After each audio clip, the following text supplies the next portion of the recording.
एक बार एक गर्लफ्रेंड अपने बॉयफ्रेंड से पूछती है, अच्छा किसी दूसरे लड़के के साथ मेरी शादी हो जाए तो तुम क्या करोगे? बॉयफ्रेंड ने कहा, भूल जाऊंगा। ये सुनकर लड़की गुस्से से दूसरी तरफ घूम गई। फिर लड़की ने कहा, सबसे बड़ी बात कि तुम मुझे भूल जाओगी।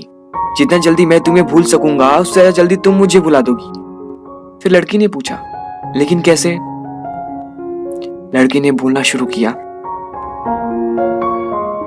सोचो शादी का पहला दिन है, तुम एक तरह के घर में हो, शरीर में जेवर, चेहरे में मेकअप, चारों तरफ कैमरा के फ्लैश और लोगों की भीड़ में, जहां तुम मुझे चाहकर भी याद नहीं कर सकती। और मैं तुम्हारी शादी की खबर सुनकर दोस्तों के साथ कुछ ऊट पटांग पीकर किसी कोने में पड़ा रहूंगा। और फिर जब मुझे होश आएगा तब तुम्हें हार्टलेस, धोखेबाज बोलकर गाली दूंगा। फिर कभी जब तुम्हारी याद आएगी तब दोस्तों के कंधे पर सिर रखकर रो लिया करूंगा। शादी के बाद तुम्हारा बिजी टाइम शुरू हो जाएगा। फिर तुम अपने पति और हजारों तरह के रस्मों को निभाने में बिजी रहोगी। फिर कभी ना कभी तुम्हें मेरी याद आएगी, जब तुम अपने पति का हाथ पकड़ोगी और जब तुम उसके साथ बाइक पे बैठोगी।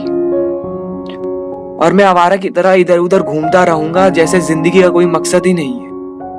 और अपने दोस्तों को समझाऊंगा कि कभी प्यार मत करना, कुछ नहीं होता प्यार मोहब्बत, खत्म हो जाती जिंदगी प्यार के चक्कर में।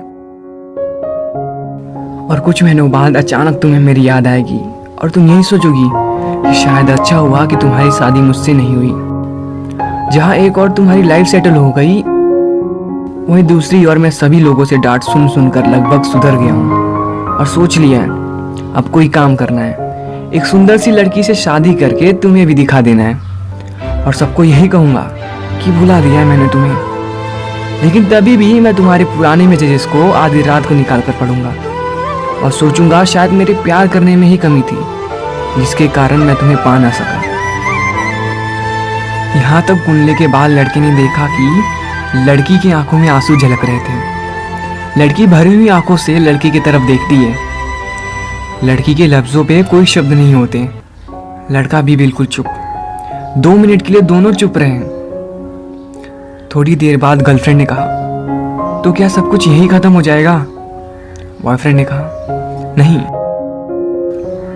किसी रात जब तुम रूठ जाओगी अपने पति से किसी बात पर और तुम्हारा पति आराम से सो रहा होगा, लेकिन उस रात तुम्हारी आंखों में नींद ना होगी और इधर मैं अपनी पत्नी से किसी बात पे बहस करके मैं भी तुम्हारी तरह जागा रहूंगा। पूरी दुनिया सो रही होगी सिर्फ हम दोनों के अलावा। फिर हम अपने अतीत को याद करके खूब रोएंगे, लेकिन ये बात भगवान के अलावा किसी को पता नहीं चलेगा। बस इतना सुनने के बाद लड़की लड़के को गले लगाकर रोने लगती है।